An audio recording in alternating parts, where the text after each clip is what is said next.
ബലാത്സംഗ കേസിൽ റാപ്പർ വേടൻ സമർപ്പിച്ച മുൻകൂർ ജാമ്യ ഹർജി ഹൈക്കോടതി ഇന്ന് പരിഗണിക്കുകയാണ്. ഇന്നലെ ഹർജി പരിഗണിച്ച കോടതി ഇന്നത്തെ വിശദവാദത്തിനായി മാറ്റുകയായിരുന്നു. കേസിൽ കക്ഷി ചേരുന്നതിനായി പരാതിക്കാരി സമർപ്പിച്ച അപേക്ഷ കോടതി അനുവദിച്ചിരുന്നു. വേടനെതിരെ കൂടുതൽ പരാതികൾ ഉയർന്നു വന്നതായി ഹർജിക്കാരിയുടെ അഭിഭാഷക ഇന്നലെ വാദത്തിനിടെ ചൂണ്ടിക്കാട്ടിയിരുന്നു. പക്ഷേ കോടതി അത് പരിഗണിച്ചില്ല. ജാമ്യാപേക്ഷയെ എതിർത്തുള്ള റിപ്പോർട്ടാണ് പോലീസ് കോടതിയിൽ സമർപ്പിച്ചത്. വിവരങ്ങളുമായി അമൽനാഥ് കൊച്ചിയിൽ നിന്ന് ചേരുകയാണ്. നോക്കാം എന്താണ് ഈ കേസുമായി ബന്ധപ്പെട്ട് നടക്കുന്നതെന്ന്. അമൽ, ഗുഡ് മോർണിംഗ്.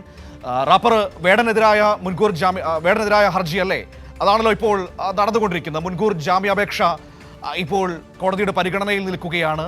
അതിൽ തന്നെ വിശദമായ വാദത്തിലേക്ക് മാറ്റിയിരിക്കുന്നു. ഇന്നലെ ഹർജിക്കാരിയുടെ അഭിഭാഷകൻ വളരെ പ്രധാനപ്പെട്ട ചില വിവരങ്ങളൊക്കെ ഈ കേസുമായി ബന്ധപ്പെട്ട് ചൂണ്ടിക്കാട്ടുകയും ചെയ്തിരുന്നു. എന്നാൽ കോടതി പക്ഷേ അതിലേക്ക് പോകാൻ വിസമ്മതിക്കുകയാണ് ചെയ്തത്. പ്രോസിക്യൂഷൻ ഇവിടെ എടുത്തിരിക്കുന്ന റിപ്പോർട്ടിന്റെ ഒരു രൂപം എന്താണ് അമൽ?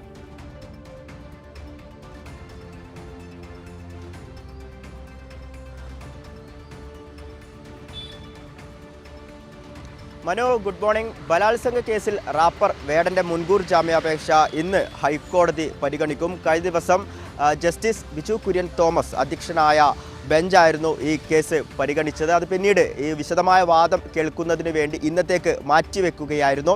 അതേസമയം ഈ റാപ്പർ വേടനെതിരെ പരാതിയുമായി കൂടുതൽ പേർ രംഗത്ത് വന്നിട്ടുണ്ട്. ഇദ്ദേഹം ഇത്തരത്തിൽ നിരവധി പേരെ ബലാത്സംഗത്തിന് ഇരയാക്കിയിട്ടുണ്ട് എന്ന കാര്യങ്ങളൊക്കെ തന്നെയും നിലവിലിപ്പോൾ ഹർജിക്കാരിയുടെ അഭിഭാഷക കോടതിയിൽ സൂചിപ്പിച്ചിട്ടുണ്ടായിരുന്നു. എന്നാൽ ഈ കോടതി ഇതൊന്നും അംഗീകരിച്ചില്ല എന്ന് തന്നെ പറയേണ്ടിയിരിക്കുന്നു. അതോടൊപ്പം തന്നെ ഈ പരാതിക്കാരിയെ ഈ കേസിൻ്റെ ഭാഗമാകുവാൻ അല്ലെങ്കിൽ കക്ഷി ചേരുവാനുള്ള ആ ഒരു അപേക്ഷ അത് കോടതി അംഗീകരിക്കുകയും ചെയ്തിട്ടുണ്ട്. അതോടൊപ്പം തന്നെ ഈ പോലീസിൻ്റെ റിപ്പോർട്ട് അത് റാപ്പർ വേടന് എതിരായ രീതിയിലാണ് നിലവിൽ സമർപ്പിക്കുകയും ചെയ്തിട്ടുള്ളത്. എന്നാൽ നിലവിൽ ഈ കേസുമായി ബന്ധപ്പെട്ട് റാപ്പർ വേടൻ്റെ വിശദീകരണം ഇതിന് പിന്നിൽ ഒരു ഗൂഢാലോചന തന്നെയാണ് ഉള്ളത്. തന്നെ കരിവാരി തേക്കുക അല്ലെങ്കിൽ തനിക്കെതിരെ അപവാദങ്ങൾ പരത്തുക എന്നൊരു ലക്ഷ്യത്തോടു കൂടി ഒരു കൂട്ടം ആളുകൾ ചേർന്നാണ് ഇത്തരത്തിലുള്ള പരാതിയുമായി രംഗത്ത് വന്നിട്ടുള്ളത്. അവരുടെ ലക്ഷ്യമെന്ന് പറഞ്ഞാൽ തൻ്റെ കയ്യിൽ നിന്നും പണം തട്ടിയെടുക്കുക എന്നത് മാത്രമാണ്. ഇതുമായി ബന്ധപ്പെട്ട് തനിക്ക് നിരവധി ഫോൺ കോളുകൾ മുന്നേ തന്നെ ലഭിച്ചിരുന്നു. തൻ്റെ മാനേജറുകളുടെ ഫോണുകളിലേക്കടക്കം ഇവർ വിളിച്ച് ഇത്തരത്തിൽ ഭീഷണിപ്പെടുത്തുന്ന സാഹചര്യം ഉണ്ടായിട്ടുണ്ട്. അതായത്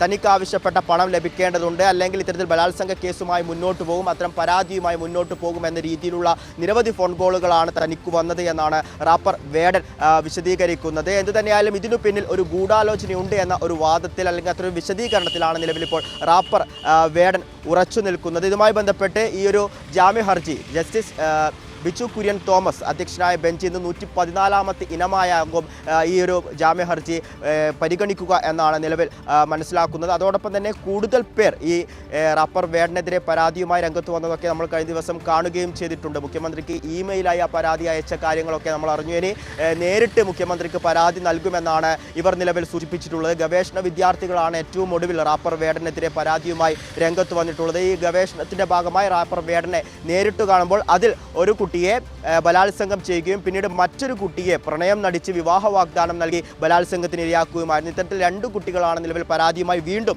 രംഗത്ത് വന്നിട്ടുള്ളത്. 2020-21 ഈ വർഷത്തിലാണ് ഇത്തരത്തിൽ ഈ ബലാത്സംഗം നടന്നത് എന്നാണ് ഈ കുട്ടികളുടെ പരാതിയിൽ സൂചിപ്പിക്കുന്നത്.